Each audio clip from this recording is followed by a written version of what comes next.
ایک خوبصورت سے محل میں ایک بادشاہ اپنی خوبصورت سی بیوی اور ایک چھوٹی سی بیٹی کے ساتھ رہتا تھا۔ اس بادشاہ کی بیٹی صرف 3 سالوں کی تھی۔ تبھی اچانک رانی بیمار ہو جاتی ہے۔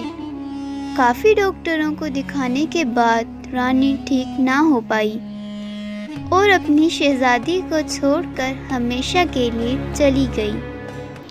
بادشاہ کے محل میں ایک ملازمہ کام کرتی تھی جو رانی کی خاص ملازمہ تھی۔ رانی کے گزر جانے کے بعد بادشاہ اس ملازمہ سے شہزادی کی دیکھ بھال کا کہتا ہے۔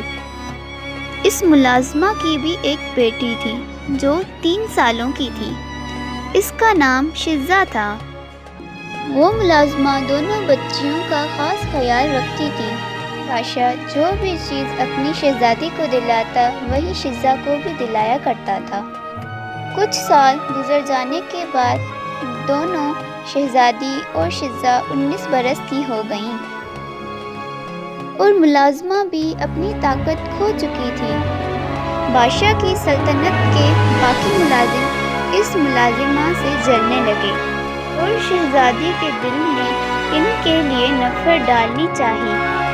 ایک دن شہزادی کی سالگرہ تھی تو بادشاہ نے رانی کا قیمتی ہار اپنی بیٹی کو تحفے میں دیا۔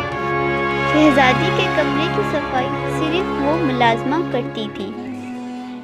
اس کے علاوہ اور کسی ملازم کو کمرے میں جانے کی اجازت نہیں تھی۔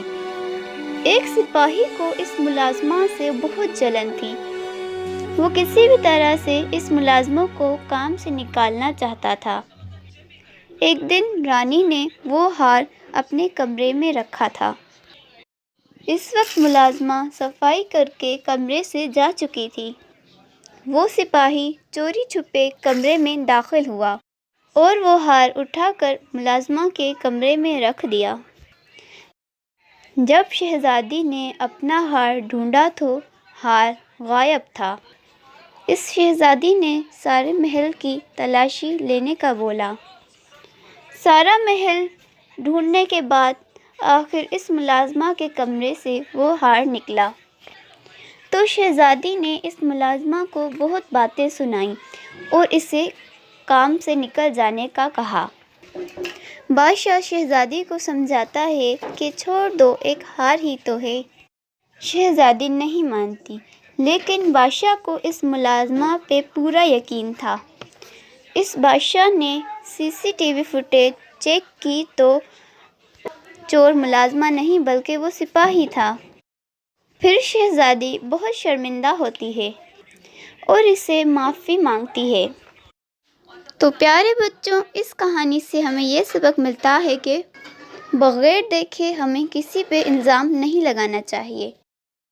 اگر کوئی ایسا کر رہا ہے تو ہمیں بدلہ لینے کے بجائے اسے معاف کرنا چاہیے اور اسے سمجھانا چاہیے۔ تو پیارے بچوں، اگر آپ کو ہماری کہانی پسند آئی ہو تو لائک، شیئر اور سبسکرائب کرنا نہ بھولیے گا۔ ملتے ہیں ایک اور مزیدار سی اسٹوری میں، تب تک کے لیے اللہ حافظ۔